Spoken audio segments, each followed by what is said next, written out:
તંત્ર પાસે ઇલેક્ટ્રિક બસો છે ત્યારે સતત ઇલેક્ટ્રિક બસો ફ્રી કેમ ન દોડાવી શકાય?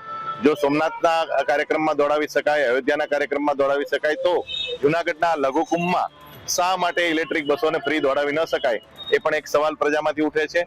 અને જો આ લઘુકુંભમાં ખરેખર સતત ઇલેક્ટ્રિક બસો દોડાવીને પ્રજાનો, પદાધિકારીઓનું, સરકારી અધિકારીઓનું બધાનું વહન એ ઇલેક્ટ્રિક બસો દ્વારા જ થાય, એક પણ બીજા વાહન ન જાય, એ પ્રકારનો નિર્ણય કર્યો હોત તો ખૂબ પ્રજામાં આનંદ થાત. પણ એને બદલે આ દિશામાં પ્રયાસ નથી થયો. એટલે માન્ય નાયબ મુખ્યમંત્રી શ્રીને ફરી વિનંતી કરીએ છીએ કે જ્યારે આપની પાસે આ વિભાગ છે ત્યારે આ દિશામાં પ્રયત્ન થાય તો સારું.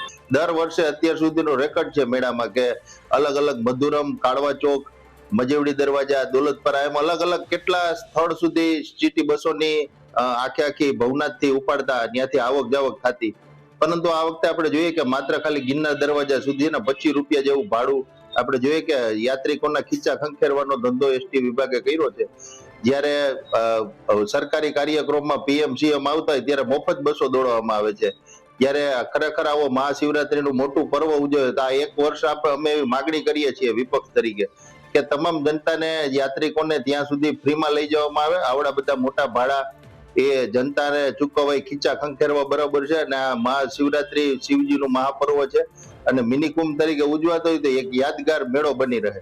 આપણી 100% જે એસટી બસ છે તેમાં તમામ બસોમાં GPS લાગેલું છે, જેના કારણે આપણે બસની સ્પીડ કેટલી છે, બસ ક્યાં પહોંચી છે, વગેરે વગેરે પ્રકારના રિપોર્ટો પણ આપણે મેળવી શકશું. અને કોઈ બસમાં નાના મોટી જો કોઈ ખામી ઉદ્ભવેલી હોય તો તેના માટે આપણે 2 ક્રેન અને 3 મિકેનિકની ટીમ પણ રાખવામાં આવેલી છે. એની સાથોસાથ જે આપણે લેલન અને ટાટા કંપનીની બસોનો આપણે ઉપયોગ કરીએ છીએ તો ઓથોરાઇઝ એની કંપનીના મિકેનિકો પણ 24 કલાક અત્રે ઉપસ્થિત રહેવાના છે.